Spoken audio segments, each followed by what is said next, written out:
Pharisees, confront man who is blind. The Pharisees cannot accept that Jesus gave sight to the man who was born blind, so they call in his parents. The parents know that they face the possibility of being expelled from the synagogue. Such cutting off of fellowship from other Jews would have severe social and economic consequences for the family.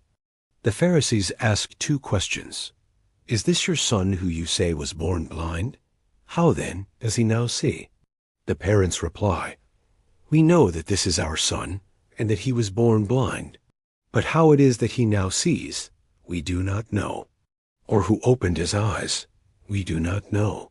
Even if their son had told them what had happened, the parents are cautious as to how they respond and say, ask him. He is of age. He must speak for himself. Hence, the Pharisees call the man back and intimidate him by claiming that they have evidence against Jesus.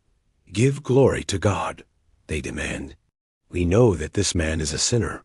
Deflecting their charge, the man who is blind says, whether he is a sinner, I do not know. Yet he states, one thing I do know, that I was blind, but now I can see. Unwilling to leave the matter at that, the Pharisees continue, what did he do to you? How did he open your eyes? The man shows some courage in replying, I told you already, and yet you did not listen. Why do you want to hear it again? You do not want to become his disciples also, do you? Enraged, the Pharisees charge, you are a disciple of that man, but we are disciples of Moses. We know that God has spoken to Moses, but as for this man, we do not know where he is from. Expressing wonderment, the beggar comments, this is certainly amazing, that you do not know where he is from, and yet he opened my eyes. The man then makes a logical argument as to whom God hears and approves.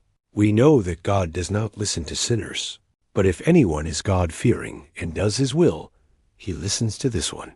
From of old, it has never been heard that anyone opened the eyes of one born blind. This leads to the conclusion, if this man were not from God, he could do nothing at all. Unable to refute the beggar's reasoning, the Pharisees revile him, saying, you are altogether born in sin, and yet are you teaching us? They throw him out.